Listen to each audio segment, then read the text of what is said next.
د چمکني ټيوي په دویمه سالګیره په مناسبت سره یو پروګرام د صاحبزاده هشام له اړخه منعقد شوی و. په دې پروګرام کې د سوکنو سابقه نائب ناظم او د قومي وطن پارټي د پیښور چیرمن ملک محمد سلیم مشر ملمه و.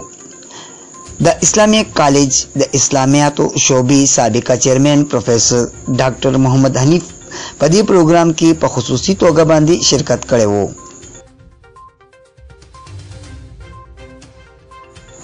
د چمکني ټيوي نعمت سبحان په دې موقع د سپانسرز او د راغلي ملمنو شکریا ادا کا.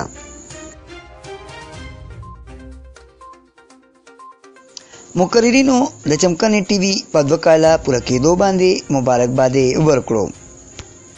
زه د چمکني ټيوي دوه سالګره چې کوم مناويږي زه نعمت سلطان دا ټیم ته مبارکباد ورکوم او دا تمرم چې را کم خدمت د ټيوي په ذریعہ بلکې هغه کم هغه مسلې هغه په ګوته کې چې هغه چاته معلومي نه یا هغه چاته توجه نه او د ټيوي په ذریعہ باندې هغه مسلې چې کوم دي هغه سرتورسي او دې ته به هم ولا اجر ورکړي.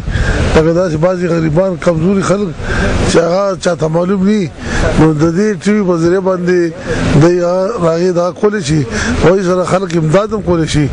نو زه د دې دغه دایله غلاجت سینما کوم او زه دایله رما چې ان شاء الله دا خدمت به جاری وي او د دې الله کامیاب لري.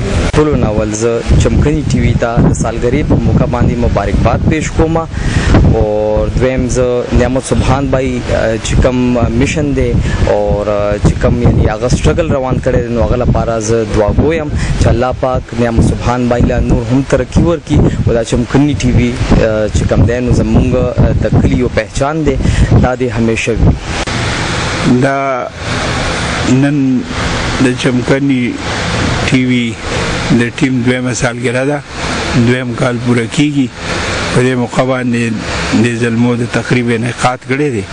دوی ته مبارکي ورکوو د خپل طرف نه او خپل طرف نه دعا هم کوو چې الله تعالی دوی ته توفیق ورکړي، نورم مخکې لاړ شي او نورم د قوم خدمت وکړي او د بزرګانو خدمت وکړي، دوی له اجر ورکړي.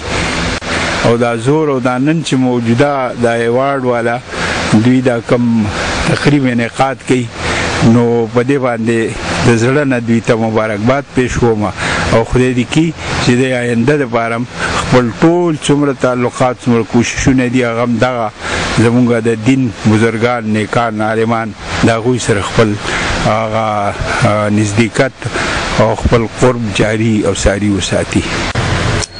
چمکني ټيوي په دویمه سالګره باندې هغې ته زه د زړه د کومې نه مبارکباد پیش کوم او چمکني ټيوي یقینا چې د سوکنو دپاره ډېر یو د فخر باعث دی. دی چې د سوکنو کم مخ په سوشل میډیا باندې دنیا ته وړاندې کوي یقینا هغه د ستاینې وړ دی او موږ د دې د پرمختګ دپاره د وړاندې ترقۍ دپاره د الله تعالی نه دعا ګویو او دعا کوو چې الله دوی په دې خپل مقصد کې کامیاب کړي. نن د چمکني ټيوي دویمه سالګره ده. په دې موقع باندې منګه د زړه نه دوی ته مبارکي وایو او دعا کوو چې الله پاک دوی له ډېره ترقي ورکړي چې د کلي او د علاقې خدمت په ښه طریقه باندې وکړي. الله پاک دې ولا ډېره ترقي ورکړي. په دې پروګرام کې د چمکني ټيوي سپانسر ته ایوارډ ورکړل شول او په اخر کې د ملک او قوم او د چمکني ټيوي د کامیابی لپاره خصوصي دعاګانې وکړې شوې. نعمت سبحان، چمکني ټيوي، چمکني.